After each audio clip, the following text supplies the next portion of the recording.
What's happening here in the United States and what's happening as we speak down on Capitol Hill is all theater preparing for Copenhagen.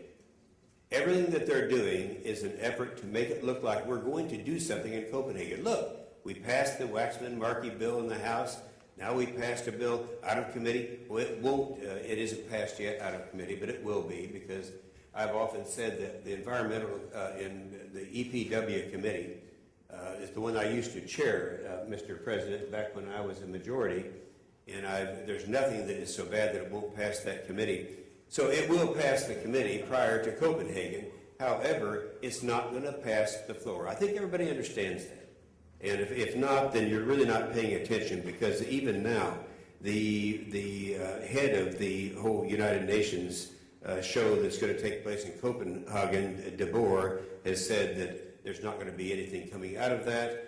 I will be there. I was hoping that President Klaus would be there. I understand he may not, but just so you'll be aware, I have to answer the questions that you asked. You said, why does no one argue? And you named 8 things. I want to tell you, Mr. President, I've been arguing those 8 things for 8 years now. And we talk about how this affects the poor people. We've had witnesses coming in, like the president of the Black Chamber of Commerce of the United States, talking about why he opposed it, because it's so regressive in nature. Tom Wigley, who's a top scientist, studying, he said, now that was back during the Kyoto days when they were trying to get us to ratify the convention. He said that the question I have to ask you to do a research on is, if the United States and all other developed nations signed the Kyoto Treaty and live by its emission requirements, how much would that lower the temperature in 50 years? The answer was 6/100ths of 1 degree Celsius. So the question was asked, the answer was there too. But let me just say that I'm here today to say, it's been a valiant fight. You have incredible courage. And I thank you for all the contributions you've made to make me look good, among other things.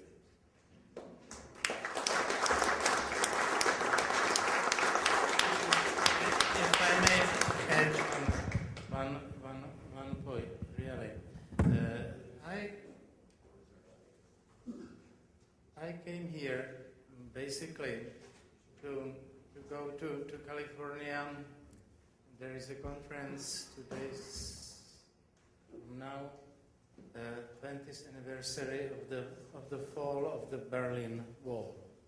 So I was invited by the Reagan Presidential Library to be one of the main speakers on that conference. This was something real and something important. When I saw, was it in Washington Times or where I saw it?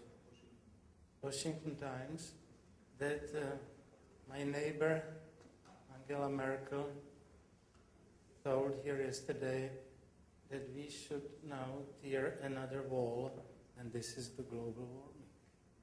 To compare the tragedy of communism with such a nonsense as the non-existent global warming is really a tragic situation, and we have to do something with it.